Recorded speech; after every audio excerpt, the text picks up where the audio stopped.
L'amour d'une mère nous transforme en guerrières lorsque nos enfants sont en danger.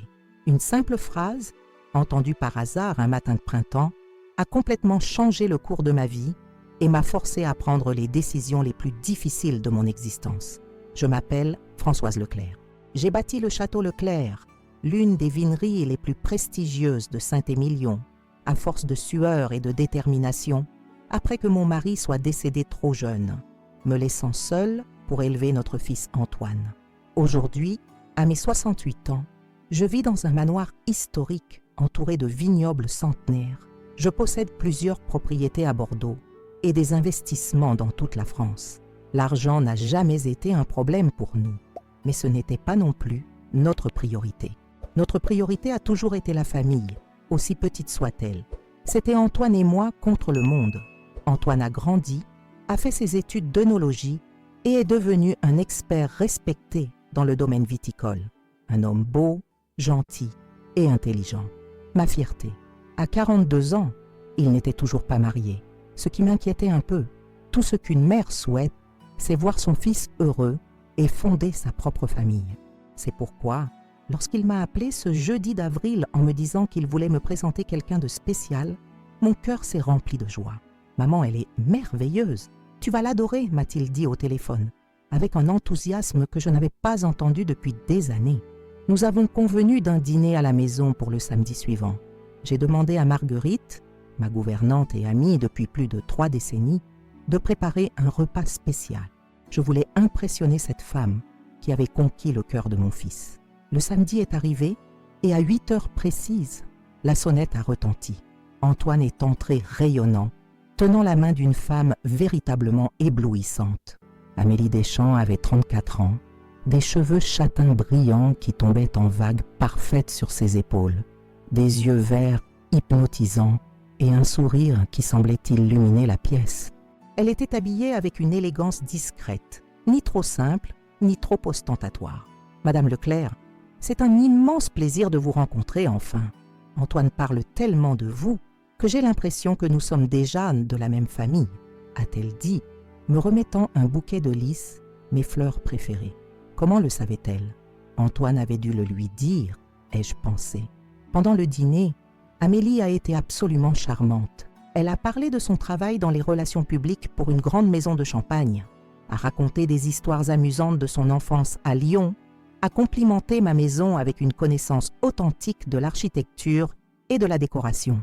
Même Marguerite, qui a toujours été méfiante envers les petites amies d'Antoine, semblait impressionnée, la servant avec un sourire sincère. Lorsque j'ai servi le café dans le salon, j'ai remarqué la façon dont Antoine la regardait avec admiration. Il semblait si heureux, si complet, et elle lui rendait ses regards avec la même intensité. Du moins, c'est ce que je croyais. « Nous pensons nous fiancer, maman », a annoncé Antoine, tenant la main d'Amélie. « Nous n'avons pas encore fixé de date, mais nous voulions ta bénédiction avant toute chose. » Pendant une fraction de seconde, j'ai cru voir quelque chose d'étrange dans le regard d'Amélie quand il a mentionné les fiançailles. Mais c'était si rapide que je me suis convaincue que c'était simplement mon imagination. Après tout, qui ne serait pas nerveux en parlant de mariage avec la mère de son fiancé? « Vous avez ma bénédiction, bien sûr.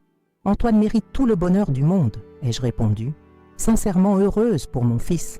Amélie m'a serrée dans ses bras avec enthousiasme et ses yeux semblaient humides. « Merci, Madame Leclerc. Je promets de rendre votre fils très heureux. » Le reste de la soirée s'est déroulé dans une ambiance de célébration. Antoine a ouvert un champagne spécial qu'il gardait pour les occasions importantes. Nous avons trinqué à l'avenir, au projet, au bonheur. Quand ils sont partis, vers minuit, je suis restée à la porte pour leur dire au revoir, le cœur rempli d'espoir. Finalement, mon fils avait trouvé quelqu'un. Amélie a demandé à utiliser la salle de bain avant de partir et Antoine l'attendait dans la voiture. C'est alors que Marguerite s'est approchée de moi. « Madame a-t-elle apprécié la demoiselle ?» a-t-elle demandé à voix basse. « Oui, elle semble parfaite pour Antoine », ai-je répondu. Marguerite a légèrement froncé les sourcils. « Oui, peut-être trop parfaite. » Je n'ai pas accordé beaucoup d'importance aux commentaires de Marguerite à ce moment-là. Je pensais que c'était simplement la jalousie maternelle qu'elle ressentait aussi pour Antoine, puisqu'elle l'avait vu grandir. Ce que je ne m'attendais pas à découvrir, c'est qu'Amélie laisserait tomber son téléphone portable sur le fauteuil de l'entrée en allant chercher son sac. L'appareil est resté là, oublié. Je ne m'en suis rendu compte qu'après leur départ. Je vais appeler Antoine pour lui dire qu'elle a oublié son téléphone. Ai-je dit à Marguerite. Mais avant que je puisse prendre mon propre téléphone, celui d'Amélie s'est mis à sonner. Un nom est apparu sur l'écran. Étienne. Ce devait être son frère, ai-je pensé. Marguerite a pris l'appareil, mais sans le vouloir, elle a touché l'écran et a répondu à l'appel, le mettant en haut-parleur. Elle a essayé de raccrocher immédiatement, mais avant qu'elle ne puisse le faire, nous avons clairement entendu une voix masculine. « Alors, comment ça s'est passé? La vieille femme laide t'a-t-elle bien accueillie ?» Marguerite et moi nous sommes regardés, paralysés. La voix au téléphone a continué, sans savoir que nous écoutions. « Amélie, tu es là? Je veux savoir comment ça s'est passé avec ta belle-mère riche ?» Marguerite a raccroché rapidement. Nous sommes restés là, en silence, à digérer ce que nous venions d'entendre. Peut-être que ce n'était rien de grave, juste un commentaire malheureux de son frère. J'ai décidé que je lui rendrais son téléphone le lendemain sans mentionner ce qui s'était passé.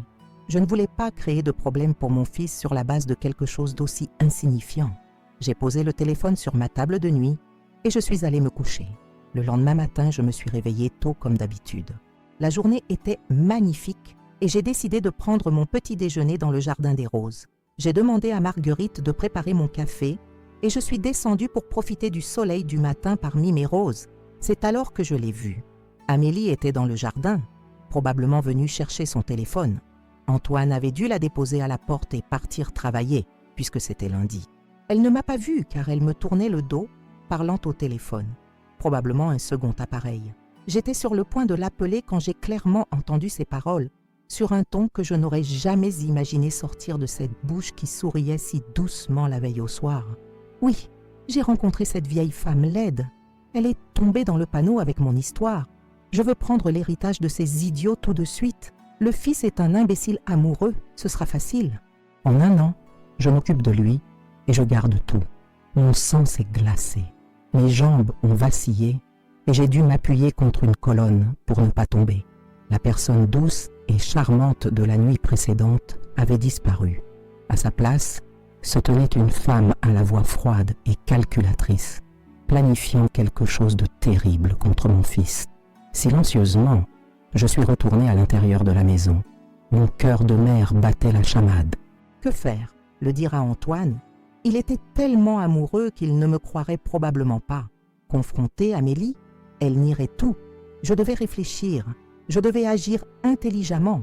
Je suis montée dans ma chambre et j'ai observé par la fenêtre quand Marguerite a remis le téléphone à Amélie, qui a souri doucement et est partie.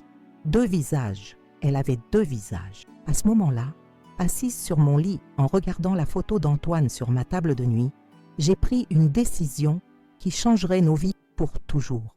Je ne permettrai pas à cette femme de faire du mal à mon fils, peu importe ce que je devrais faire. J'ai pris le téléphone et composé le numéro de Jean-Pierre Moreau, mon avocat et ami de confiance depuis plus de 40 ans. Je n'aurais jamais imaginé que cet appel serait le début d'une enquête qui révélerait des secrets bien plus sombres que je ne pouvais l'imaginer. Jean-Pierre a répondu à mon appel immédiatement, comme il le faisait toujours. Il connaissait le ton de ma voix quand quelque chose n'allait pas. 40 ans d'amitié créent cette intimité. « Françoise, que se passe-t-il? Tu sembles bouleversée. J'ai besoin de te voir aujourd'hui même, Jean-Pierre. C'est au sujet d'Antoine. Il n'était pas nécessaire d'en dire plus. Jean-Pierre savait que mon fils était mon point faible, ma seule véritable préoccupation dans ce monde. Je serai dans ton bureau dans 1 heure, a-t-il répondu sans hésiter. J'ai raccroché le téléphone et suis restée à fixer le vide pendant quelques minutes. Comment dire à mon fils que la femme dont il était amoureux planifiait quelque chose de terrible? Comment le prouver? J'avais besoin de preuves concrètes avant de faire une quelconque accusation. Marguerite a frappé à la porte de ma chambre, apportant une tasse de tisane à la camomille, sans que je la lui aie demandé. Elle savait toujours quand j'avais besoin de me calmer.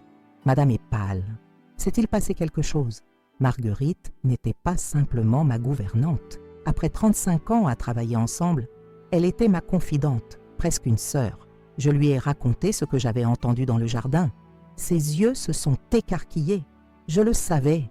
Il y avait quelque chose d'étrange chez cette femme. La façon dont elle regardait les tableaux, l'argenterie, on aurait dit qu'elle faisait un inventaire.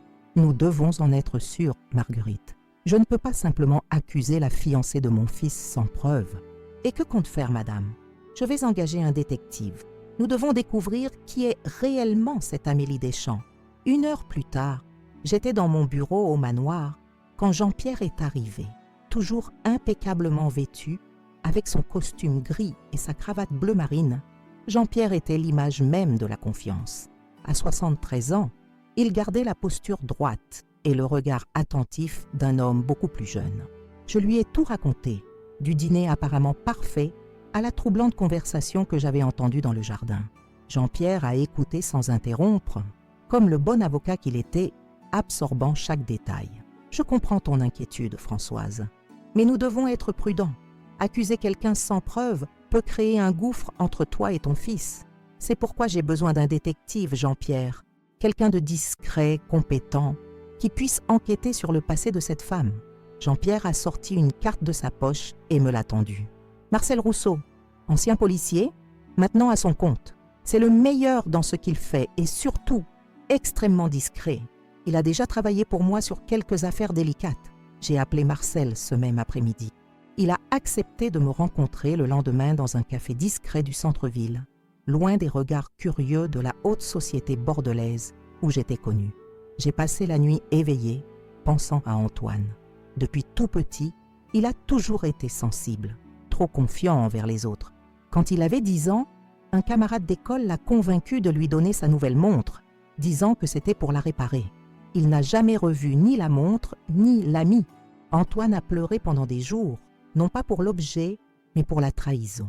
Et maintenant, à 42 ans, je craignais que son cœur ne soit à nouveau en danger. Que se passerait-il si je ne parvenais pas à trouver des preuves contre Amélie? Et si elle réussissait son plan? Combien de temps me restait-il pour sauver mon fils de cette femme aux 2 visages? Ces questions tourbillonnaient dans mon esprit alors que je contemplais les vignobles par la fenêtre, me préparant à rencontrer le détective qui, je l'espérais, pourrait m'aider à démasquer la véritable nature d'Amélie Deschamps avant qu'il ne soit trop tard. Car une chose était certaine, l'amour d'une mère est une force avec laquelle il ne faut pas jouer. Et pour protéger mon fils, j'étais prête à tout. Le lendemain matin, je me suis rendue au Café Lumière pour rencontrer Marcel Rousseau. C'était un homme d'apparence ordinaire, d'une 50aine d'années, de ceux qu'on regarde et qu'on oublie en quelques secondes. J'ai compris que cette caractéristique devait être extrêmement utile dans sa profession. « Madame Leclerc, Jean-Pierre m'a expliqué qu'il s'agit d'une affaire délicate, a-t-il dit après les salutations d'usage. Oui, il s'agit de mon fils. J'ai récemment fait la connaissance de sa fiancée et j'ai des raisons de croire qu'elle n'est pas celle qu'elle prétend être. Je lui ai raconté tout ce que je savais sur Amélie, la conversation que j'avais surprise et mes soupçons. Il a tout noté dans un petit carnet, posant occasionnellement des questions précises et pertinentes. J'ai besoin d'informations de base pour commencer. Nom complet, adresse connue, lieu qu'elle fréquente, amis proches, famille.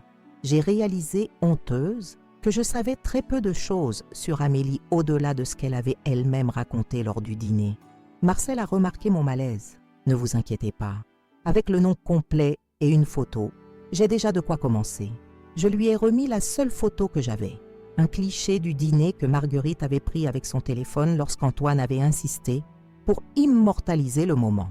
Sur la photo, Amélie souriait doucement à côté de mon fils, une de ses mains délicatement posée sur sa poitrine. En la regardant maintenant, je me demandais si cette main n'était pas, en réalité, symboliquement plus proche de son cœur qu'elle ne le devrait. « J'aurais besoin d'une avance pour couvrir les frais initiaux », a dit Marcel. Sans hésiter, je lui ai remis une enveloppe contenant une somme considérable. Je ne voulais pas laisser de traces dans les comptes bancaires ou les cartes de crédit. « Combien de temps cela prendra-t-il » ai-je demandé. « Ça dépend de ce que je trouve. Quelques jours, peut-être une semaine pour avoir des informations substantielles. J'appellerai dès que j'aurai quelque chose de concret. » Je suis sortie de ce café avec un mélange d'anxiété et de soulagement.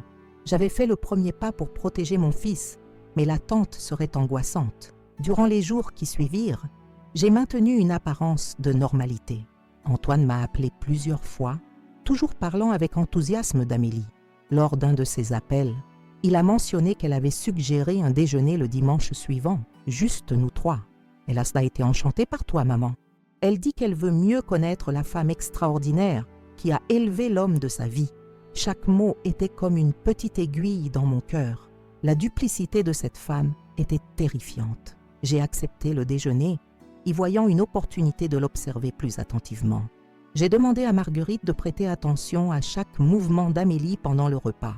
Si elle va aux toilettes ou reste seule à un moment donné, surveille-la. Je veux savoir si elle touche à quelque chose, si elle cherche des documents, n'importe quoi de suspect. Le dimanche, Amélie est arrivée radieuse, vêtue d'une robe bleu clair qui mettait en valeur ses yeux verts. Elle a apporté un vin coûteux qu'elle disait avoir été recommandé par son père, un amateur de vin fin.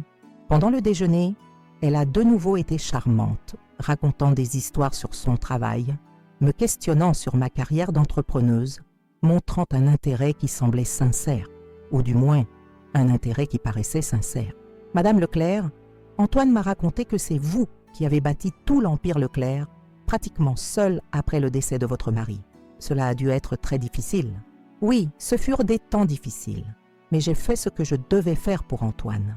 Une mère fait n'importe quoi pour son fils. Je l'ai regardé droit dans les yeux en disant cela, essayant de faire passer un message subliminal. Pendant un bref instant, j'ai vu une lueur d'inconfort dans son regard, rapidement remplacée par un sourire. C'est admirable. J'espère avoir la moitié de votre force quand je serai mère. Antoine a serré sa main sur la table, visiblement ému à la perspective d'une famille. Mon cœur s'est serré. À un moment donné, Amélie a demandé à utiliser les toilettes. Marguerite, suivant mes instructions, a dit qu'elle l'accompagnerait pour lui montrer où se trouvaient les serviettes propres. En réalité, elle surveillerait les couloirs pour voir si elles se dirigeaient vers d'autres pièces. Quand elles sont revenues, Marguerite m'a lancé un regard significatif. Plus tard, lorsqu'Antoine et Amélie sont sortis se promener dans le jardin, elle m'a raconté ce qui s'était passé. Madame Françoise, elle est entrée aux toilettes, mais en est ressortie tout de suite. Elle a fait semblant d'admirer les tableaux du couloir, mais je l'ai vue quand elle a essayé d'ouvrir la porte de votre bureau. Quand elle a remarqué qu'elle était fermée, elle a continué à marcher comme si de rien n'était. Cela confirmait mes soupçons. Amélie s'intéressait à quelque chose, au-delà de l'amour de mon fils. Le mercredi suivant, 4 jours après le déjeuner, Marcel m'a appelé. « Madame Leclerc, j'ai des informations que vous devez connaître. Pouvons-nous nous voir ? Nous nous sommes retrouvés au même café. » Quand je suis arrivée, Marcel était déjà là, avec un dossier devant lui. Son air sérieux a accru mon appréhension. « Qu'avez-vous découvert ?» ai-je demandé à peine assise. « Amélie Deschamps n'est pas celle qu'elle prétend être, » a-t-il commencé, ouvrant le dossier. Son vrai nom est Claire Valois. J'ai senti mon estomac se nouer. Marcel a continué, me montrant documents et photographies. Elle est née à Marseille, pas à Lyon comme elle l'affirme. Elle s'est installée à Strasbourg à 25 ans, où elle a rencontré et épousé François Dupré, un industriel du secteur textile, de 28 ans, son aîné. Il m'a montré une photo de mariage. C'était elle, sans aucun doute, avec une coiffure différente et un peu plus jeune. Mais c'était Amélie, ou plutôt Claire. François Dupré est décédé 7 mois après le mariage. Cause officielle du décès, insuffisance rénale. Il n'avait pas d'antécédents de problèmes rénaux. Claire a hérité de tout, environ 3,5 millions d'euros en patrimoine. J'ai senti un frisson parcourir ma colonne vertébrale. Marcel a poursuivi. Après avoir vendu presque toutes les propriétés de Dupré, elle s'est installée à Toulouse, où elle a pris le nom d'Amélie Deschamps. Là-bas, elle a rencontré Laurent Mercier, propriétaire d'une chaîne de pharmacie. Ils se sont mariés après 5 mois de relation. Il avait 56 ans, elle 28. Une autre photo de mariage, le même sourire doux que je connaissais si bien, maintenant dirigé vers un autre homme. Laurent Mercier est décédé 9 mois plus tard. Diagnostic officiel, défaillance multiviscérale due à une infection généralisée d'origine inconnue. Encore une fois, elle a tout hérité. Mon Dieu, ai-je murmuré, ma main tremblant en tenant ma tasse de café. Il y a plus, a continué Marcel, sa voix basse et grave.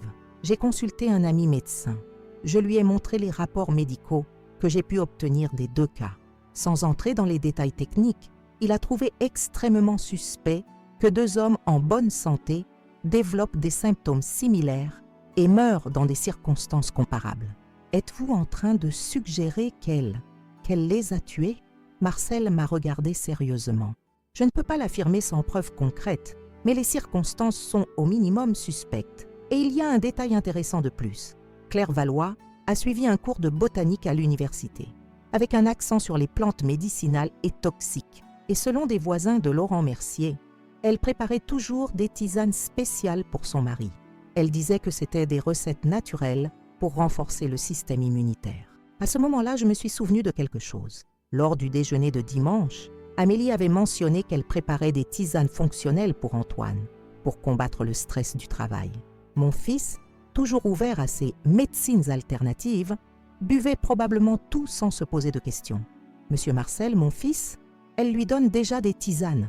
Madame Leclerc, je suggère que vous cherchiez une aide médicale discrète. Si votre fils ingère quelque chose préparé par elle, mieux vaut vérifier qu'il n'y a rien de suspect. Je suis sortie de ce café les jambes tremblantes. Dans la voiture, j'ai immédiatement appelé le docteur Philippe Laurent, médecin de famille depuis des années et ami personnel. Je lui ai expliqué la situation de façon résumée et lui ai demandé de recevoir Antoine en urgence. Inventez quelque chose, Philippe. Dites que vous avez besoin de faire des examens de routine, n'importe quoi. Mais ne mentionnez pas mes soupçons.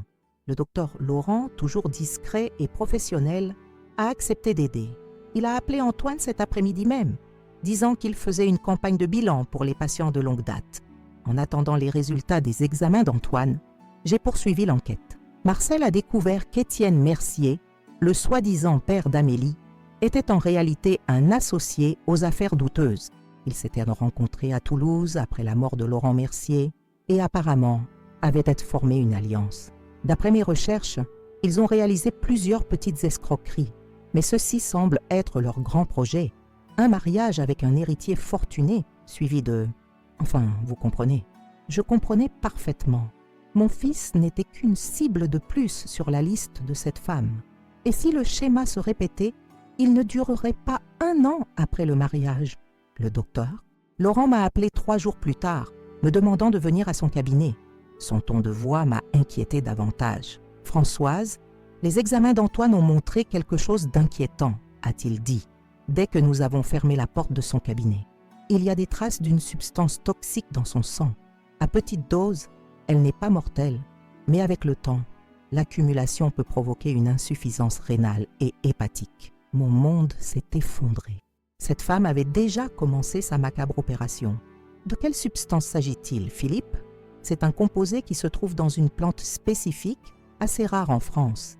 Curieusement, elle est connue pour produire des symptômes qui peuvent être confondus avec des infections généralisées ou des problèmes cardiaques selon la dose. Exactement comme sont morts ses ex-maris. J'ai ressenti un mélange d'horreur et de rage que je n'avais jamais éprouvé auparavant. Que pouvons-nous faire? Pour l'instant, je lui ai donné un traitement pour détoxifier l'organisme, alléguant que j'avais trouvé des métaux lourds dans son sang dû à la pollution de la ville. Il m'a cru. Mais s'il continue à ingérer cette substance, tôt ou tard, ses organes commenceront à défaillir. Je suis sorti du cabinet déterminé. Je devais agir, et vite. J'ai appelé Marcel et Jean-Pierre, organisant une réunion urgente dans mon bureau. J'avais besoin d'un plan pour démasquer Amélie avant qu'il ne soit trop tard. En arrivant à la maison, j'ai trouvé Marguerite visiblement agitée. Madame Françoise, Antoine a appelé. Lui et Amélie sont officiellement fiancés. Ils vont donner une soirée de fiançailles au restaurant La Maison Bleue dans 2 semaines. Il veut que vous l'aidiez avec les préparatifs. 2 semaines. Je n'avais que 2 semaines pour sauver mon fils d'un mariage qui pourrait lui coûter la vie. Ce soir-là, réunis avec Jean-Pierre et Marcel dans mon bureau, nous avons élaboré un plan. Ce ne serait pas facile.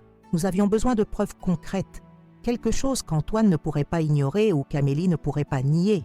Et nous devions les obtenir avant la soirée de fiançailles, où elle serait officiellement présentée à la société bordelaise comme futur membre de la famille Leclerc. Marcel, je veux que vous localisiez la sœur de François Dupré, Colette Bertrand. Si quelqu'un a eu des soupçons à l'époque, c'était sûrement elle. Ai-je indiqué en examinant nos options. Je suis déjà sur cette piste, Madame Leclerc. Mes contacts à Strasbourg me confirment qu'elle vit maintenant à Paris. Je vais essayer d'organiser un entretien avec elle le plus tôt possible. Jean-Pierre, toujours pratique, a soulevé une question importante. Françoise, nous aurons besoin de plus que des témoignages et des soupçons. Le docteur. Laurent doit documenter méticuleusement les examens d'Antoine. Ce sera notre preuve la plus solide. » Il avait raison. Si Antoine continuait à prendre les tisanes d'Amélie, sa santé se détériorerait. Mais s'il arrêtait, nous perdrions la preuve de l'empoisonnement. C'était une situation impossible. Protéger la santé de mon fils ou obtenir des preuves contre sa meurtrière potentielle. Ne pourrions-nous pas obtenir des échantillons des tisanes ? Ai-je demandé. C'est risqué, a répondu Marcel. Si elle soupçonne que nous enquêtons, elle pourrait accélérer ses plans ou simplement disparaître.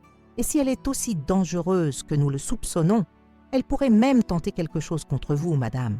Cette possibilité ne m'avait pas traversé l'esprit.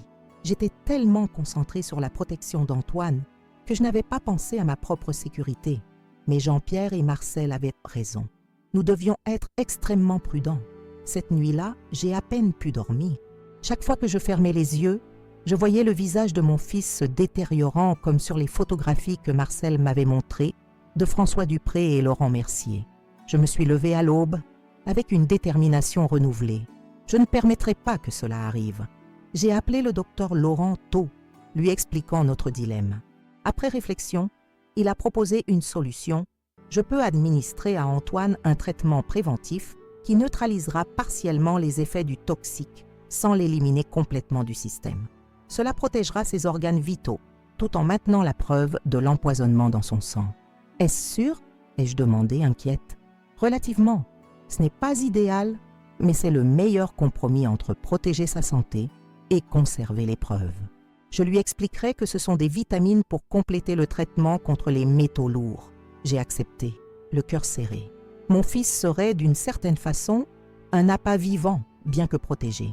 L'idée me retournait l'estomac, mais je ne voyais pas d'autre issue. Le lendemain matin, j'ai reçu un appel de Marcel. Sa voix semblait différente, plus urgente. « Madame Leclerc, j'ai localisé Colette Bertrand. Elle est disposée à nous parler, mais elle a peur. Elle dit qu'elle a essayé de dénoncer Claire après la mort de son frère, mais personne ne l'a prise au sérieux. Et autre chose, j'ai trouvé des traces d'un autre décès suspect. Un homme nommé Vincent Leblanc à Nice, il y a 5 ans. Schéma similaire. Homme plus âgé, fortuné, mariage rapide, décès inexplicable, héritage complet pour la veuve. Vous êtes sûr que c'était elle ? La description correspond, mais elle utilisait alors un autre nom, Sophie Durand. J'ai des contacts à Nice qui enquêtent. Si nous obtenons confirmation, nous aurons un schéma clair avec 3 victimes antérieures. 3 hommes, 3 fortunes.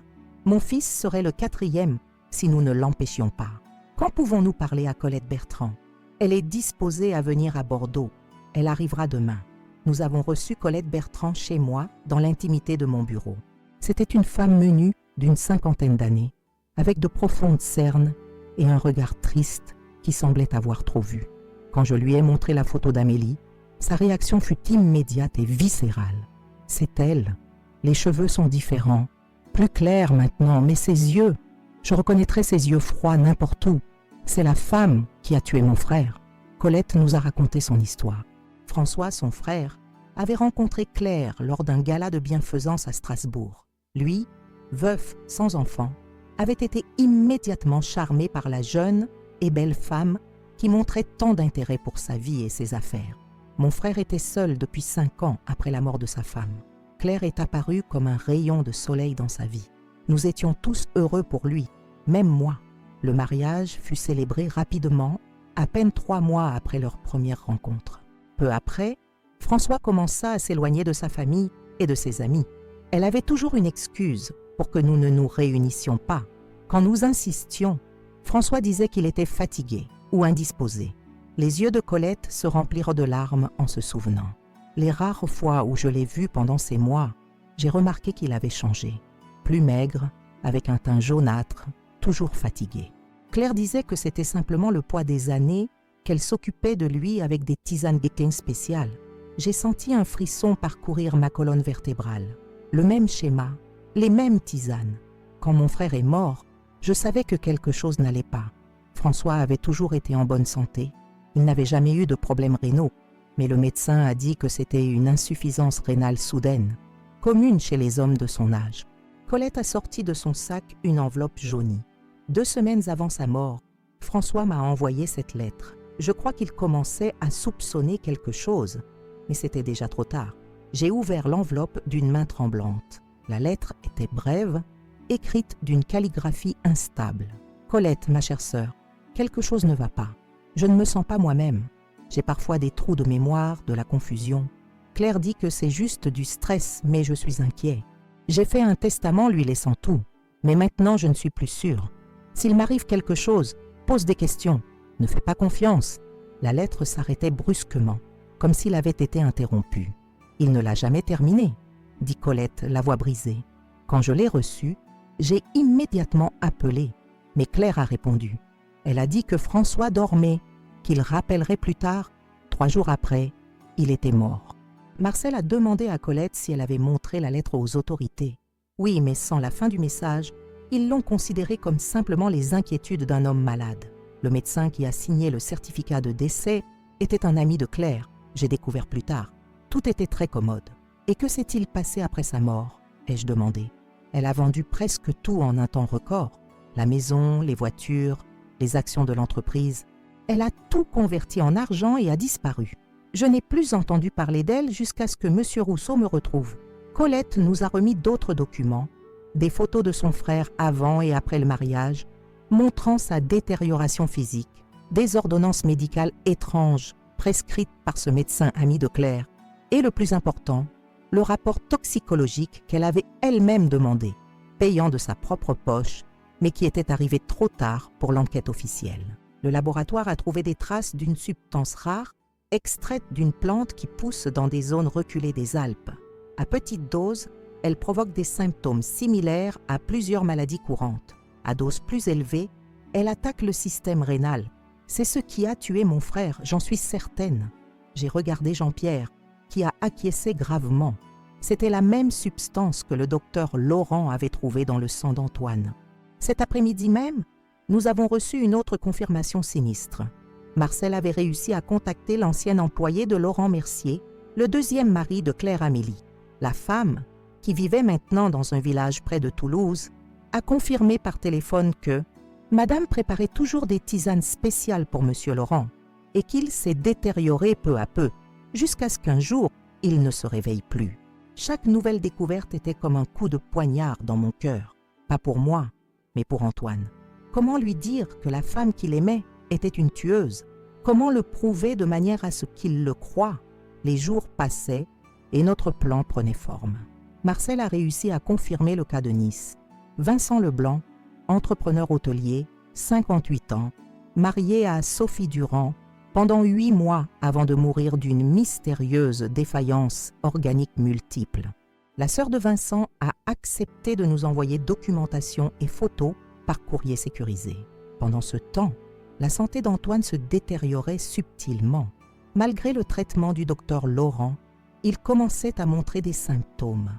Fatigue, maux de tête, un léger tremblement des mains qu'il attribuait au stress professionnel. Amélie, bien sûr, insistait sur le fait que ces tisanes médicinales l'aideraient. Une semaine avant la soirée de fiançailles, nous nous sommes à nouveau réunis dans mon bureau. Nous avions suffisamment de preuves pour procéder. Témoignages de proches de 3 victimes précédentes, rapports médicaux montrant le même schéma d'empoisonnement, analyse de sang d'Antoine, révélant la présence de la même substance toxique, documentation des multiples identités de Claire, Amélie, Sophie. Le moment et le lieu sont cruciaux, a expliqué Jean-Pierre. Ce doit être public, mais contrôlé, avec des témoins, mais sans trop de scandale initial. Et nous devons nous assurer qu'Antoine voit toutes les preuves d'un coup pour qu'il ne puisse pas les nier. La soirée de fiançailles est le moment parfait, a suggéré Marcel. Ce sera à la Maison Bleue, un environnement contrôlé. Nous pouvons coordonner avec la sécurité du restaurant et avoir mes contacts de la police prêts à intervenir. Et si elle tente de fuir, ai-je demandé. J'aurai des hommes à toutes les sorties. Elle n'ira nulle part. Nous avons méticuleusement conçu le plan. Colette Bertrand serait présente, ainsi qu'un représentant de la famille Mercier venu de Toulouse. Le docteur Laurent apporterait les rapports médicaux. Marcel coordonnerait avec ses contacts policiers. Tout serait fait discrètement jusqu'au moment approprié. La partie la plus difficile serait de garder mon calme jusque-là, notamment pendant le dîner prévu avant la soirée, qu'Amélie avait organisé pour nous 4 dans un restaurant exclusif 2 jours avant l'événement principal. Quand arriva la soirée de ce dîner, je m'habillais avec un soin particulier.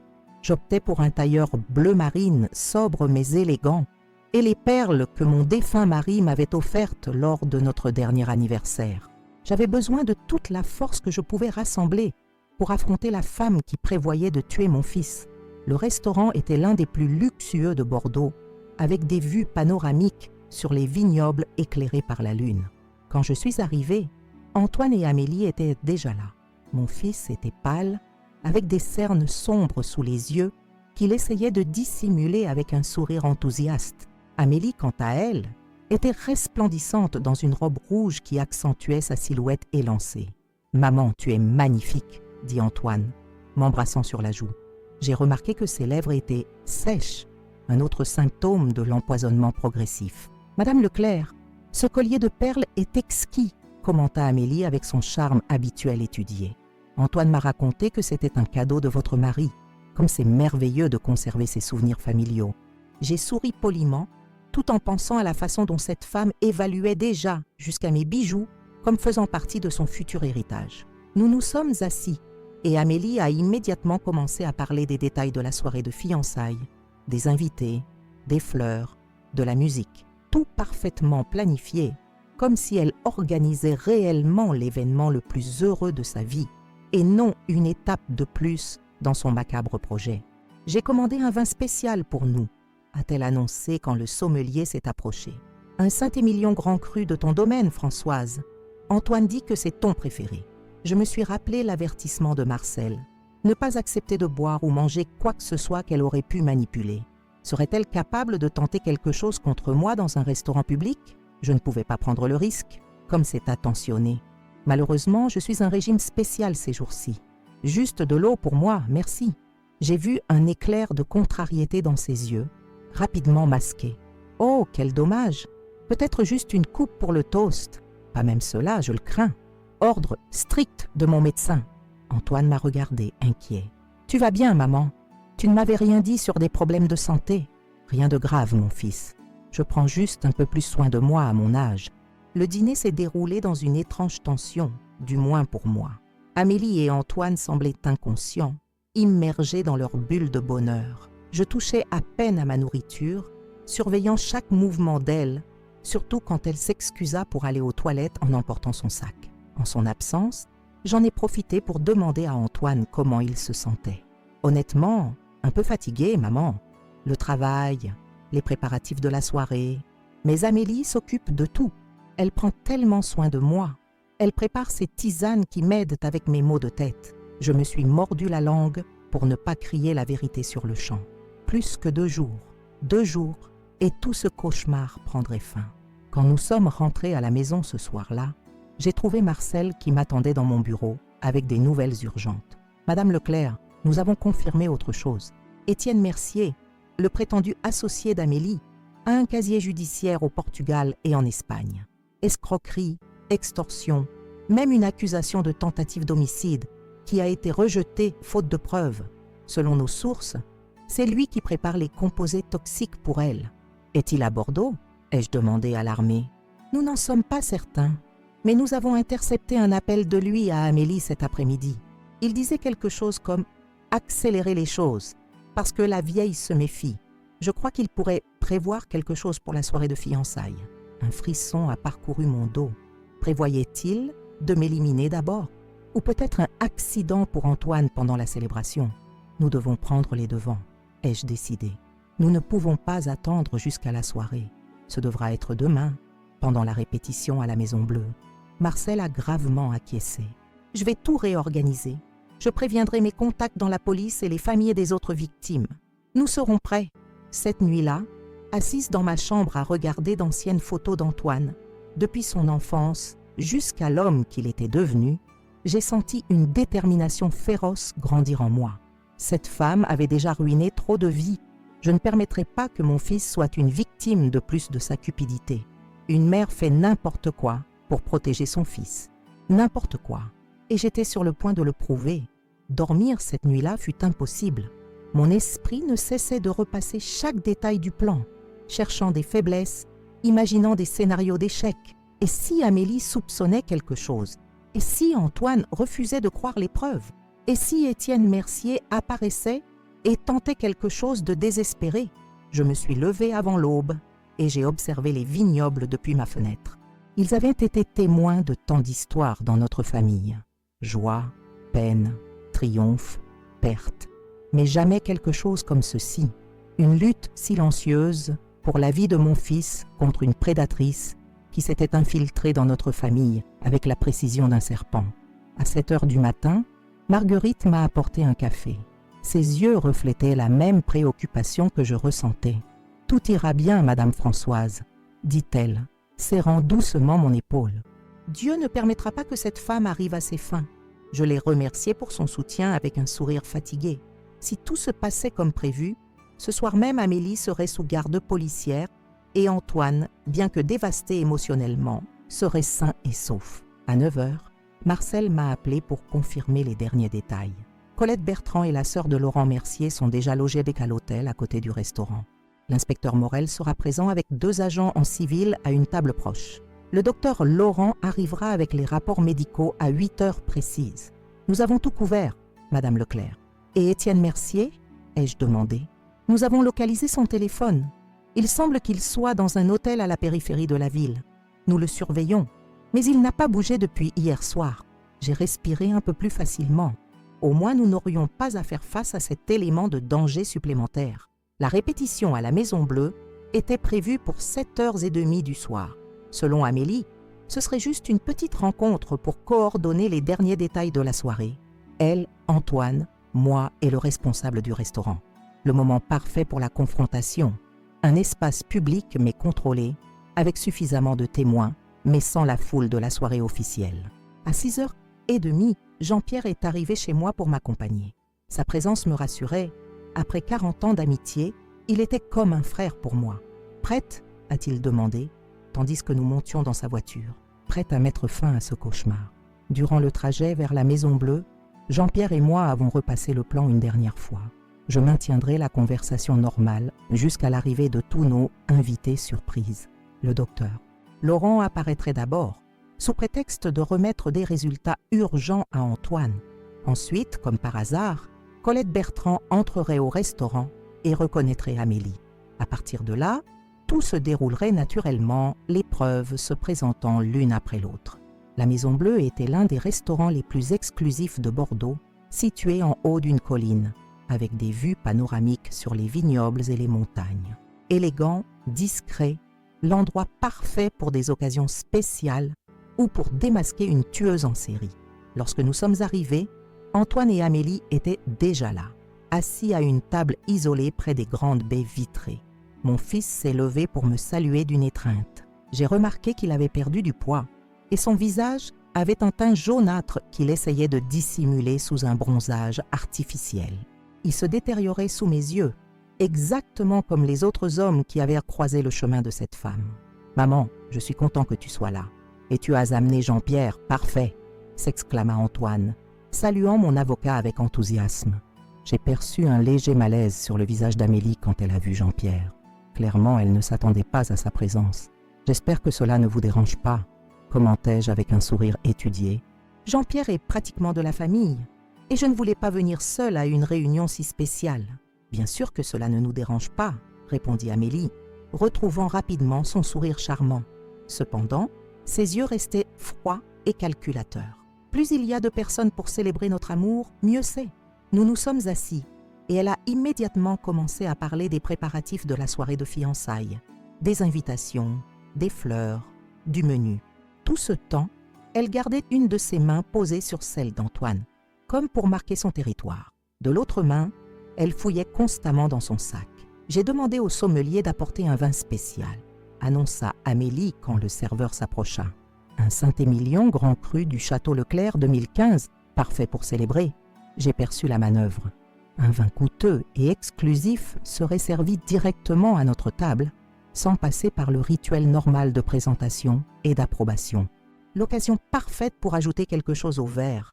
« Comme c'est gentil, Amélie, » répondis-je. « Mais malheureusement, je ne pourrai pas boire aujourd'hui. Je fais un jeûne spécial en préparation pour vos fiançailles, une promesse personnelle. » J'ai vu un éclair d'irritation traverser son visage, rapidement masqué. « Quel dommage !» dit-elle. « Et vous, maître Moreau, êtes-vous aussi en jeûne ?»« Malheureusement, oui, » répondit Jean-Pierre avec un sourire cordial. « Solidarité avec Madame Françoise. Nous sommes amis depuis tant d'années que nous finissons par adopter les mêmes habitudes. » Amélie força un sourire, mais je percevais qu'elle était inquiète. Son plan initial, quel qu'il fût, devait être ajusté. J'ai observé quand elle s'est levée pour aller aux toilettes, en portant son sac. J'ai fait un signe discret à Marcel, qui était assis au bar, feignant d'être un client. Il a immédiatement activé l'une des femmes de son équipe, qui a suivi Amélie jusqu'aux toilettes. Pendant ce temps, j'en ai profité pour parler rapidement à Antoine. « Mon fils, vas-tu bien? Tu as l'air épuisé. »« Juste un peu fatigué, maman. Trop de travail, stress avec les préparatifs des fiançailles. Mais les tisanes qu'Amélie prépare m'aident. » J'ai serré les poings sous la table, contrôlant la colère que je ressentais. Avant que je ne puisse dire quoi que ce soit, mon téléphone a vibré. C'était un message de Marcel, prise en flagrant délit manipulant le vin. « Nous avons des photos, nous sommes prêts. » J'ai respiré profondément. C'était le moment. J'ai regardé Jean-Pierre, qui a discrètement acquiescé. Les pièces étaient en place. Amélie est revenue des toilettes avec son sourire radieux, mais j'ai remarqué que ses mains tremblaient légèrement. « Le vin est en chemin », annonça-t-elle en s'asseyant. Et j'ai demandé au chef un menu spécial pour nous 4. Jean-Pierre s'éclaircit la gorge, un signal que nous avions convenu. « Amélie, avant que le vin n'arrive, j'aimerais porter un toast spécial, même avec de l'eau, puisque Françoise et moi sommes en jeûne. » Amélie parut confuse, mais accepta. Le serveur apporta des verres d'eau cristalline pour tous. « Un toast à la vérité, » dit Jean-Pierre, levant son verre. « Car sans vérité, il n'y a pas de fondement pour l'amour, pour la confiance, pour la famille. » Antoine sourit, trouvant le toast beau, mais je percevais le malaise croissant d'Amélie. Elle but une petite gorgée, ses yeux ne quittant jamais les miens. « En parlant de vérité, » continuai-je, gardant la voix calme. « Antoine, il y a quelque chose dont nous devons parler, quelque chose d'important concernant Amélie. » Mon fils me regarda, surpris, puis regarda sa fiancée, qui serrait maintenant son verre si fort que ses jointures étaient blanches. « Que se passe-t-il, maman ?» C'est alors que Colette Bertrand s'approcha de notre table. Comme convenu, elle vint comme si elle avait reconnu quelqu'un de façon inattendue. « Claire ?» dit-elle, feignant la surprise. « Claire Valois, c'est bien toi ?» Le visage d'Amélie pâlit. Antoine regarda confusément la femme inconnue, puis sa fiancée. « Je crois que madame confond ma fiancée avec quelqu'un d'autre, » dit-il poliment. « Voici Amélie Deschamps. » Colette secoua la tête. « Non, je ne me trompe pas. C'est Claire Valois, la femme qui a épousé mon frère François Dupré à Strasbourg et qui a hérité de toute sa fortune quand il est mort mystérieusement. » Le silence qui suivit fut lourd, tendu, presque palpable. Antoine regardait Colette puis Amélie, attendant que sa fiancée nie, explique, dise n'importe quoi. Mais elle resta silencieuse, les lèvres comprimées en une fine ligne. « De quoi parle cette femme, Amélie ?» demanda finalement Antoine. Avant qu'elle ne puisse répondre, la sœur de Laurent Mercier s'approcha également. « Claire, » dit-elle, regardant directement Amélie, « je n'oublierai jamais ton visage. Mon frère Laurent avait confiance en toi et tu l'as tué lentement avec ces tisanes médicinales que tu lui préparais. » La couleur disparut complètement du visage d'Amélie. Elle se leva brusquement, renversant son verre d'eau. « C'est absurde! Un complot! Antoine, ne crois pas, c'est folle !» Antoine était pâle, confus, regardant d'Amélie vers moi, vers les 2 femmes inconnues qui portaient des accusations si graves. « Maman, que se passe-t-il ici ?» C'était le moment que je craignais et attendais en même temps. J'ai respiré profondément, tenant ses mains sur la table. « Mon fils, il y a 2 semaines, j'ai entendu Amélie dans notre jardin. Elle était au téléphone disant qu'elle avait rencontré cette vieille femme laide, moi, et qu'elle voulait bientôt prendre l'héritage de ces idiots. Après cela, nous avons commencé à enquêter. » Amélie émit un rire nerveux. « C'est ridicule. Antoine, ta mère invente cela parce qu'elle ne veut pas que tu te maries. Elle te veut juste pour elle. » Antoine semblait abasourdi. Jean-Pierre intervint, sa voix calme et professionnelle. « Monsieur Antoine, nous avons engagé un détective. Nous avons découvert qu'Amélie Deschamps est en réalité Claire Valois, qui s'est déjà mariée 3 fois auparavant. Ses maris sont morts en moins d'1 an après le mariage, dans des circonstances suspectes, et elle a hérité de fortunes considérables dans les 3 cas. « C'est un mensonge !» cria Amélie, attirant les regards d'autres clients. Peu importait, une bonne partie d'entre eux étaient à des personnes de Marcel, stratégiquement placées. C'est alors que le docteur Laurent s'approcha, complétant notre cercle.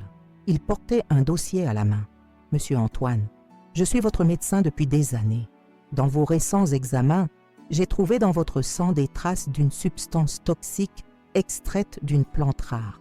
La même substance a été trouvée dans le corps exhumé de François Dupré, premier mari de Madame Claire Valois, également connu sous le nom d'Amélie Deschamps. » Antoine regardait les documents que le docteur Laurent plaçait sur la table.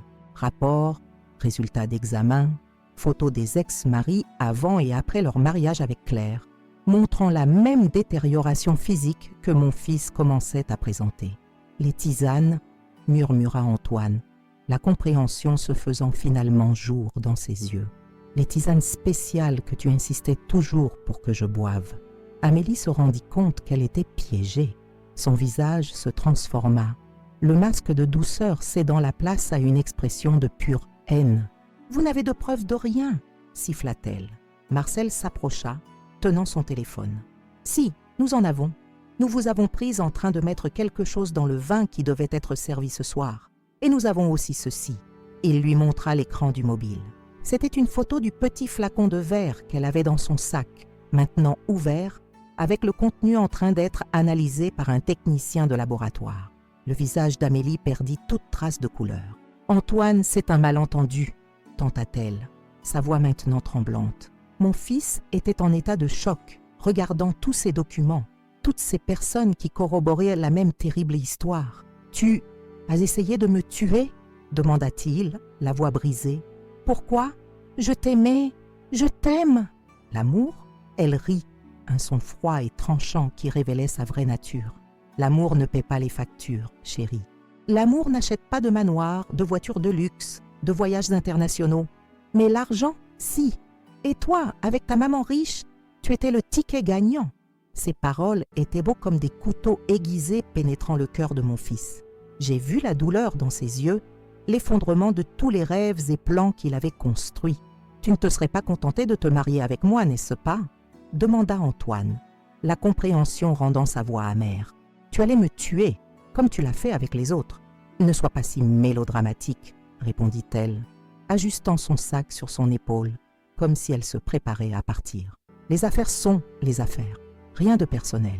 C'est alors que Marcel fit un signe discret et 2 hommes s'approchèrent, l'inspecteur Morel et un officier de police en civil. « Claire Valois, vous êtes en état d'arrestation pour enquête. Nous avons un mandat pour examiner votre résidence et confisquer les substances suspectes qui s'y trouvent. » Pour la première fois, j'ai vu une réelle peur dans ses yeux, non pas pour l'arrestation en soi, mais parce qu'elle savait que dans sa maison, il trouverait des preuves suffisantes pour l'incriminer définitivement. « C'est absurde, vous ne pouvez pas me faire ça. Antoine, dis quelque chose !» Mon fils s'écarta simplement quand elle tenta de toucher son bras. Le mépris dans ses yeux était évident. « Emmenez-la d'ici », dit-il simplement, tandis que les policiers emmenaient Amélie. Parmi des protestations et des menaces, Antoine s'effondra sur sa chaise, le visage entre les mains. Je me suis assise à côté de lui, passant mon bras autour de ses épaules. « Pardonne-moi, mon fils. J'aurais voulu t'épargner cette épreuve. » Il leva le visage, les yeux humides. « Tu as sauvé ma vie, maman. Comment ai-je pu être si aveugle ?»« L'amour nous aveugle parfois, » répondit Jean-Pierre doucement. « Ne te blâme pas pour avoir fait confiance. » Dans les jours qui suivirent, l'enquête progressa rapidement. Dans l'appartement d'Amélie, la police trouva des journaux détaillant ses plans, des flacons contenant la substance toxique, de faux documents avec divers noms et, le plus troublant, une liste de cibles potentielles, des hommes riches, sans beaucoup de famille, faciles à isoler. Antoine était en tête de liste, avec des notes sur son patrimoine, sa routine et sa santé. Ils ont également trouvé des registres de transferts bancaires vers Étienne Mercier, son complice, qui fut arrêté 2 jours plus tard alors qu'il tentait de fuir vers l'Espagne. Il avoua tout, essayant de réduire sa peine, détaillant comment il avait rencontré Claire, pendant son deuxième mariage et comment il l'avait aidé à planifier les morts et les transferts de biens. Le docteur Laurent soumit Antoine à un traitement intensif de désintoxication. Ce furent des semaines difficiles, avec mon fils alternant entre moments de colère, de tristesse et d'incrédulité. Comment quelqu'un qui semblait tant l'aimer pouvait vouloir sa mort? Comment n'avait-il pas perçu les signes? Je passais mes journées à l'hôpital avec lui et mes nuits plongées dans l'affaire avec Jean-Pierre et Marcel. L'exhumation du corps de François Dupré fut autorisée et les nouveaux examens confirmèrent l'empoisonnement. Il en fut de même pour Laurent Mercier et Vincent Leblanc. Claire Amélie serait jugée pour 3 homicides et une tentative. Chaque soir, en rentrant chez moi, je m'arrêtais dans le jardin où j'avais entendu cette conversation fatidique. Qu'aurait-il pu se passer si j'avais décidé de prendre mon petit déjeuner dans la salle à manger ce jour-là? Ou si j'avais ignoré les paroles d'Amélie, les attribuant à un malentendu ou à un moment de mauvaise humeur? Mon fils serait maintenant en route vers un mariage qui aurait été sa condamnation à mort. Le destin, Dieu, ou peut-être l'instinct maternel, qui ne s'éteint jamais complètement, avait mis cette conversation à portée de mes oreilles, pour une raison. Et aussi terrible que fût ce processus, je remerciais pour l'opportunité de sauver mon fils d'une fin tragique. 1 mois après l'arrestation de Claire, Antoine reçut son congé médical. Sa santé physique s'améliorait de jour en jour, mais les cicatrices émotionnelles mettraient beaucoup plus de temps à guérir. Je décidai de l'emmener dans notre domaine des Vignes d'Or, loin de la ville. Des rumeurs de la presse, l'affaire était devenue un scandale national, et des souvenirs douloureux. La première nuit au domaine, assis sur la terrasse à observer le ciel étoilé, Antoine parvint enfin à parler de tout ce qui s'était passé. « Tu sais ce qui me fait le plus mal, maman? C'est que je l'aimais réellement. Je croyais que nous avions quelque chose de spécial, quelque chose de vrai. » Je tenais sa main, sentant mon cœur se serrer face à sa douleur. « Tu aimais la personne qu'elle prétendait être, mon fils. Cette Amélie douce et attentionnée n'existait pas. Ce n'était qu'un masque. Comment vais-je pouvoir faire confiance à quelqu'un à nouveau? Comment saurais-je ce qui est réel et ce qui est fin? Je n'avais pas de réponse facile à ces questions. Personne n'en avait. Seul le temps et la guérison progressive pourraient rétablir sa capacité à faire confiance, à aimer. Un jour à la fois, répondis-je. Et souviens-toi que tout le monde n'est pas comme elle. Il existe des personnes bonnes, authentiques, qui aiment véritablement. Il acquiesça, ressemblant à nouveau à un enfant perdu, comme lorsqu'il avait 10 ans et qu'il avait découvert la trahison de son camarade d'école. Durant ces semaines au domaine, j'observais comment mon fils tentait de reconstruire non seulement sa santé, mais aussi sa vision du monde. Il avait été trahi au plus profond de son être par la personne en qui il avait le plus confiance après moi. Le processus serait long et douloureux, mais je serais à ses côtés à chaque étape. Pendant ce temps, l'affaire contre Claire avançait. Grâce aux preuves rassemblées, notamment les journaux et la confession d'Étienne Mercier, il n'y avait aucun doute sur sa culpabilité. Le procès était prévu dans 2 mois. Un matin, presque 6 semaines après l'arrestation de Claire, Marcel m'appela. Sa voix semblait tendue, différente. « Madame Leclerc, j'ai découvert quelque chose que vous devriez savoir. Pourrions-nous nous voir aujourd'hui même ?»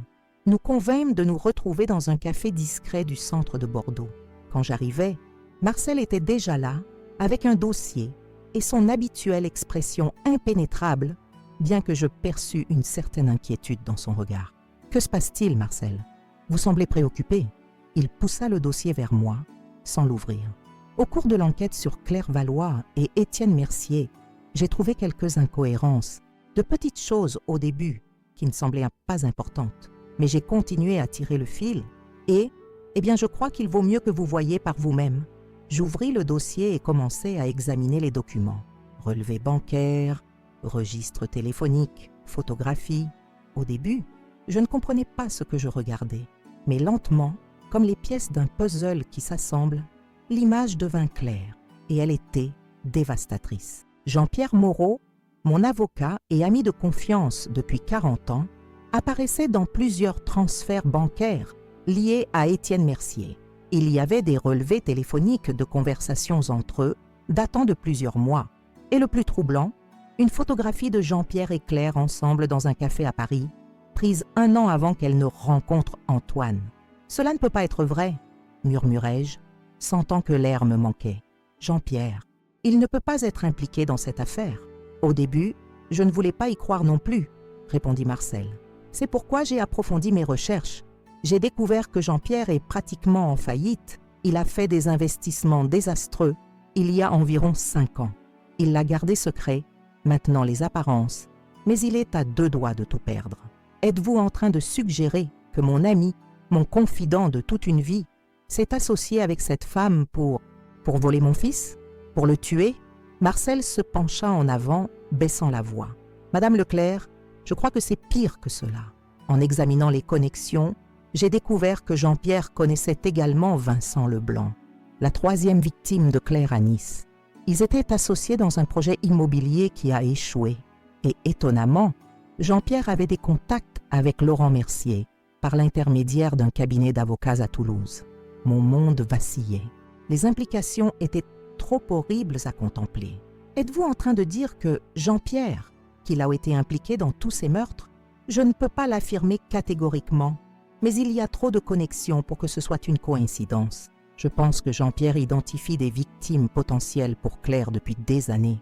Des hommes riches, solitaires, vulnérables, et il reçoit un pourcentage des gains. Je portais mes mains à mon visage, ressentant un mélange de nausée et d'horreur. Jean-Pierre, l'homme qui avait tenu ma main aux funérailles de mon mari, qui avait conseillé ma famille pendant des décennies, qui avait aidé à éduquer Antoine. Comment était-il possible qu'il fasse partie de quelque chose d'aussi monstrueux? Si c'est vrai, dis-je finalement, pourquoi a-t-il aidé à démasquer Claire? Pourquoi m'a-t-il donné votre contact pour l'enquêter? C'est la question à 1 million d'euros, répondit Marcel. Ma théorie, quand vous avez accidentellement entendu cette conversation dans le jardin et commencé à avoir des soupçons, Jean-Pierre s'est retrouvé à la croisée des chemins. S'il avait tenté de vous dissuader, vous auriez pu vous méfier de lui. Il a donc décidé de faire semblant de vous aider, contrôlant l'enquête de l'intérieur. Son plan était probablement de s'assurer que nous ne trouvions jamais assez de preuves ou que celles que nous découvririons ne soient pas concluantes. Mais vous avez continué à enquêter de votre côté. Exactement. Il y a quelque chose dans cette histoire qui ne m'a jamais semblé tout à fait cohérent. Comment une escroc, aussi habile soit-elle, pouvait-elle localiser si parfaitement ses victimes? Comment parvenait-elle à s'infiltrer dans des cercles sociaux aussi exclusifs? Elle avait besoin d'un complice avec des connexions, quelqu'un de respecté qui pourrait lui ouvrir des portes. Quelqu'un comme Jean-Pierre, murmurai-je, sentant un frisson. Exactement. Et il y a autre chose, Madame Leclerc. En examinant d'anciens registres, j'ai découvert que Jean-Pierre était présent au gala de bienfaisance, où Antoine a rencontré par hasard Amélie. En fait, c'est lui qui les a présentés. Ce dernier détail fut comme un coup de poignard. Tout s'emboîtait avec une clarté terrible. Jean-Pierre avait amené cette prédatrice directement dans la vie de mon fils, avait orchestré tout depuis le début. « Que faisons-nous maintenant ?» demandai-je, sentant une détermination froide remplacer le choc initial. « J'ai un plan, mais c'est risqué. Jean-Pierre ne sait pas que j'ai découvert sa connexion. Nous pourrions lui tendre un piège, le faire avouer, exactement comme nous l'avons fait avec Claire. » J'acquiesçais lentement. Si j'avais été capable d'affronter une tueuse pour mon fils, je pourrais certainement affronter un traître. Ce jour même, suivant le conseil de Marcel, j'appelai Jean-Pierre en lui demandant de venir d'urgence chez moi. Je lui dis que j'avais reçu de nouvelles informations sur l'affaire de Claire, quelque chose qui pourrait compliquer le procès. Il arriva à la tombée de la nuit, ponctuel comme toujours, élégant dans son costume gris, avec cette aura de dignité et de confiance qui l'avait toujours caractérisé. Comment n'avais-je jamais vu la fausseté derrière cette façade? Je le reçus dans mon bureau, où Marcel avait discrètement installé des équipements d'enregistrement. 2 agents de police attendaient dans une pièce adjacente, prêts à intervenir lorsque nous aurions l'aveu. « Françoise, que se passe-t-il? Tu semblais inquiète au téléphone ?» dit Jean-Pierre, s'asseyant face à moi.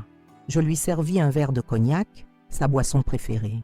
Il l'accepta avec un sourire de gratitude qui me paraissait maintenant reptilien. « Jean-Pierre, j'ai reçu aujourd'hui des informations très troublantes, commençai-je, le regardant droit dans les yeux. Quelque chose en rapport avec Claire Valois. »« Quel genre d'informations ?» demanda-t-il, maintenant une expression d'intérêt professionnel. Il semble qu'elle n'agissait pas seule. Elle avait un complice ici à Bordeaux, quelqu'un qui l'aidait à identifier des victimes potentielles. Je vis un éclair d'alerte dans ses yeux, rapidement masqué. « Vraiment ? As-tu une idée de qui cela pourrait être ?»« J'ai plus qu'une idée, » répondis-je, sortant lentement de mon bureau les photographies que Marcel m'avait fournies. « J'ai des preuves. » Je plaçai devant lui la photographie où il apparaissait avec Claire à Paris. Jean-Pierre la regarda sans la toucher, son visage devenant pétrifié. « Ce n'est pas ce que tu crois, » dit-il finalement. « Ah non ? Alors explique-moi comment tu connaissais Claire Valois 1 an avant qu'elle ne rencontre supposément mon fils. Explique-moi ces virements bancaires entre toi et Étienne Mercier. Explique-moi pourquoi tous les hommes que cette femme a assassinés avaient un lien avec toi. » Pendant un long moment, Jean-Pierre se contenta de me regarder. Puis, étonnamment, il sourit. Un sourire froid, dénué de chaleur ou de remords. « Tu as toujours été trop intelligente, Françoise. C'est l'une des raisons pour lesquelles je t'admirais. De l'admiration. C'est ainsi que tu appelles trahir quelqu'un qui t'a fait confiance pendant 40 ans, conspirer pour tuer son fils ?» Jean-Pierre but une longue gorgée de cognac, le savourant comme si nous avions une conversation décontractée sur les affaires. Les affaires sont les affaires, ma chère. Rien de personnel. Les mêmes mots qu'avait utilisés Claire. Un frisson parcourut mon échine. « Pourquoi, Jean-Pierre ? Pourquoi aurais-tu fait une chose pareille ?» Il posa le verre sur le bureau, ses mouvements délibérément lents. « Sais-tu combien d'années j'ai passé à gérer les fortunes des autres, à voir comment des familles comme la tienne profitent de richesses qu'elles n'ont jamais eu à gagner, qu'elles ont simplement héritées. J'ai passé ma vie à m'assurer que des gens comme toi conservent leurs privilèges, alors que moi, avec toute mon intelligence et mon travail, je peux à peine maintenir les apparences. Mais tu étais mon ami. Je t'ai payé généreusement toutes ces années. Je te considérais comme de la famille. » « De la famille ?» se moqua-t-il. « J'étais ton employé, Françoise, un serviteur avec un diplôme universitaire. Et quand j'ai essayé de faire mes propres investissements, quand j'ai essayé de construire quelque chose pour moi-même, j'ai tout perdu. Sais-tu ce que c'est de voir disparaître le travail de toute une vie en quelques mois, d'être au bord de la ruine tout en continuant à sourire lors des événements sociaux, faisant semblant que tout va bien? Cela ne justifie pas le meurtre. Appelons cela une redistribution des richesses, dit-il avec un sourire cynique. Claire avait un talent particulier et j'avais les contacts. Une association parfaite. Combien de personnes sont mortes, Jean-Pierre? Combien de vies as-tu détruites avec cette association parfaite? Seulement les nécessaires. Des hommes qui avaient déjà vécu leur vie, qui ne manqueraient à personne. François Dupré, Laurent Mercier, Vincent Leblanc. Personne ne les regrette vraiment. Et mon fils, était-il également nécessaire? Pour la première fois, je vis quelque chose ressemblant à de la culpabilité traverser son visage, mais cela disparut rapidement. Antoine était une opportunité que nous ne pouvions pas laisser passer. Le château Leclerc, toutes tes propriétés, une fortune considérable.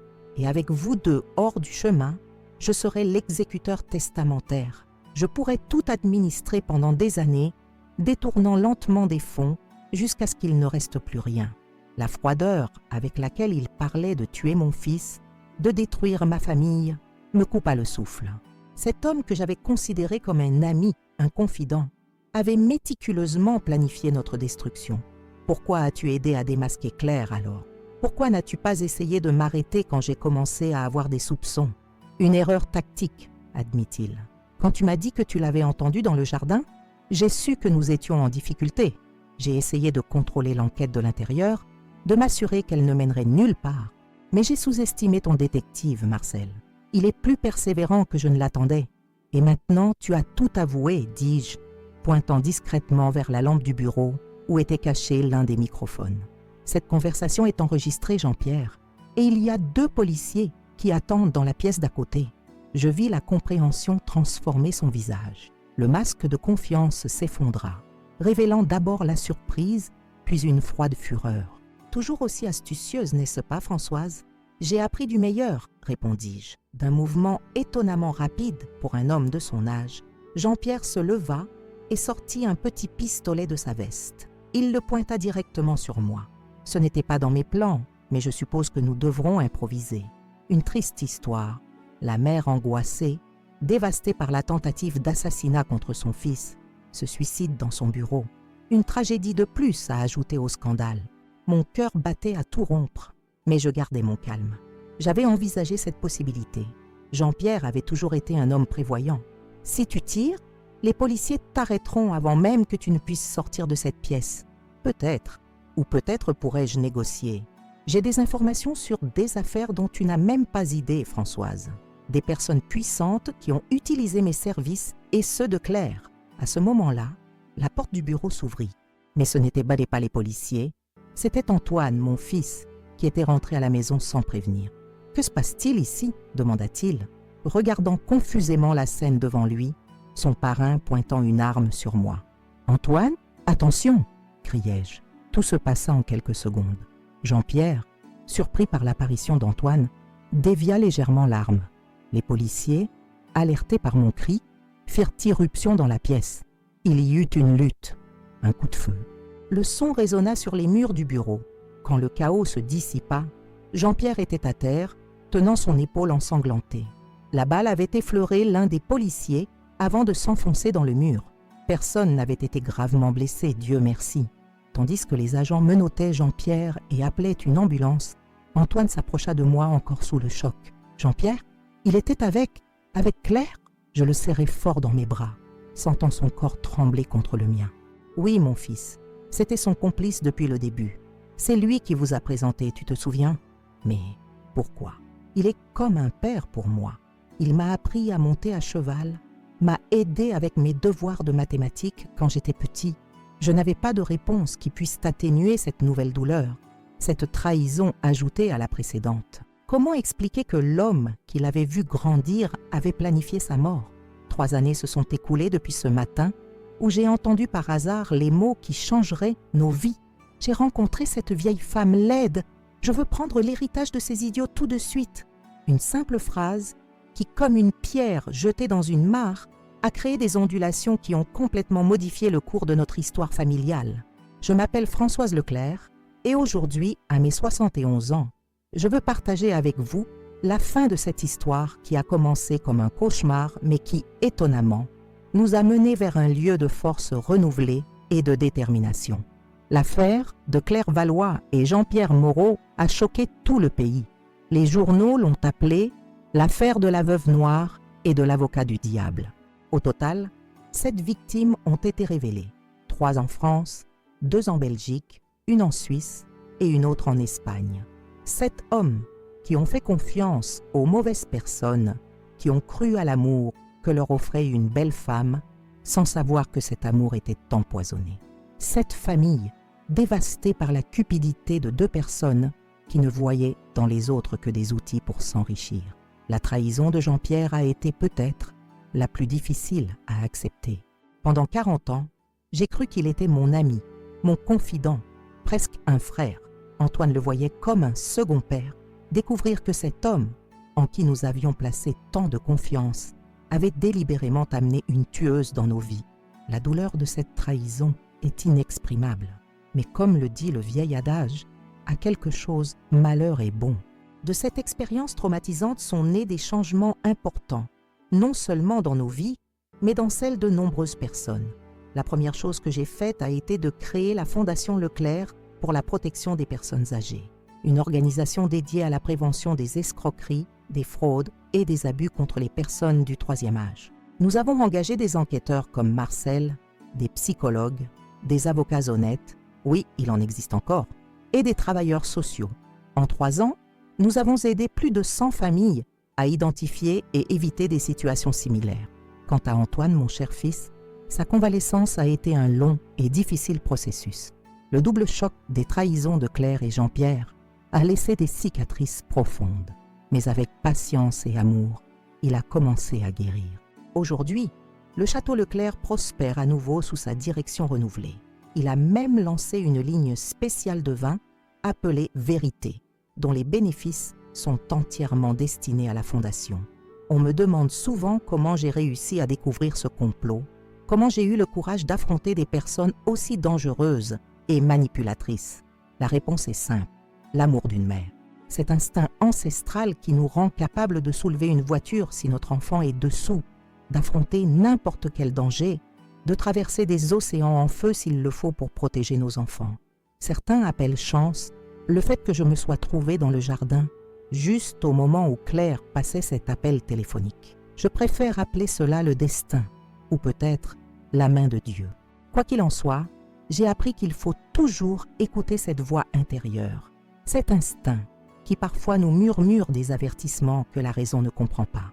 Cette histoire que j'ai partagée avec vous, aussi douloureuse qu'elle ait été, j'espère qu'elle servira d'avertissement et aussi d'inspiration. Un avertissement sur les prédateurs qui existent parmi nous, utilisant leur charme et leur beauté pour manipuler et détruire.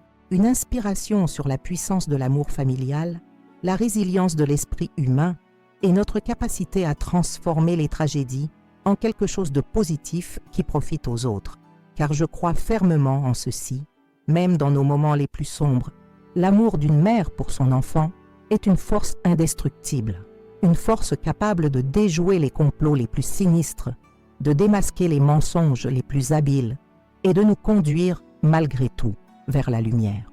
Mon histoire touche à sa fin, mais son message continue de résonner. Une simple conversation surprise dans le jardin des roses a dévoilé un complot qui aurait pu coûter la vie à mon fils unique. Ce que j'ai découvert m'a mené sur un chemin que je n'aurais jamais imaginé emprunter à mon âge. Permettez-moi de récapituler ce voyage extraordinaire que je viens de partager avec vous. Tout a commencé lorsque mon fils Antoine, héritier du château Leclerc, a souhaité me présenter celle qu'il croyait être l'amour de sa vie. Amélie Deschamps semblait parfaite, trop parfaite, comme l'avait subtilement fait remarquer ma fidèle gouvernante Marguerite. Cette perfection n'était qu'un masque habilement fabriqué par une femme dont le véritable nom était Claire Valois. Le hasard, ou peut-être le destin, m'a permis d'entendre Claire au téléphone, révélant ses véritables intentions. J'ai rencontré cette vieille femme laide. Je veux prendre l'héritage de ces idiots tout de suite. Ces mots ont déclenché une enquête qui a révélé l'impensable. Cette femme charmante était en réalité une tueuse en série qui avait déjà épousé et assassiné 3 hommes fortunés, s'appropriant leur fortune avant de disparaître pour recommencer sous une nouvelle identité. Plus terrifiant encore, elle avait déjà commencé à empoisonner mon fils avec des tisanes médicinales qu'elle lui préparait quotidiennement. Sans l'intervention du docteur Laurent, Antoine aurait connu le même sort tragique que François Dupré, Laurent Mercier et Vincent Leblanc, tous morts dans des circonstances mystérieuses peu après leur mariage avec cette femme aux multiples visages. Mais le choc le plus profond fut de découvrir que Jean-Pierre Moreau, mon avocat et ami de confiance pendant 40 ans, était le véritable cerveau derrière cette opération. Cet homme, que nous considérions comme faisant partie de notre famille, avait orchestré non seulement la rencontre entre Antoine et Claire, mais aussi les mariages précédents de cette dernière. Rongé par la jalousie et la rancœur envers ceux qu'il percevait comme des privilégiés, Jean-Pierre avait choisi de transformer son expertise juridique en instrument de mort. La confrontation finale au restaurant La Maison Bleue a permis de démasquer Claire, mais ce n'est que plus tard que nous avons découvert le rôle de Jean-Pierre. Sa tentative désespérée de me faire taire définitivement s'est soldée par son arrestation. Aujourd'hui, ils purgent tous deux de lourdes peines pour leurs crimes. Cette épreuve nous a changés, Antoine et moi, de façon indélébile. La trahison de 2 personnes si proches a ébranlé notre confiance, mais paradoxalement, elle a aussi renforcé notre détermination. La Fondation Leclerc pour la protection des personnes âgées que nous avons créée aide désormais des centaines de familles à éviter de tomber dans les pièges tendus par des prédateurs similaires. Si je me tiens aujourd'hui devant vous pour partager cette histoire, ce n'est pas simplement pour raconter un drame personnel, c'est parce que je crois fermement que nos expériences, même les plus douloureuses, peuvent servir de leçon et de protection pour d'autres. La vigilance n'est pas de la paranoïa, l'intuition n'est pas de la superstition. Parfois, ce murmure intérieur qui nous alerte est la voix de la sagesse que nous avons acquise à travers les années. J'ai appris que l'amour d'une mère est une force qui ne connaît pas de limite. Il ne s'arrête pas quand nos enfants deviennent adultes. Il ne faiblit pas avec l'âge. Au contraire, il devient plus profond, plus intuitif, prêt à se lever contre toute menace, qu'elle vienne de l'extérieur ou, comme dans notre cas, de ceux en qui nous avions le plus confiance.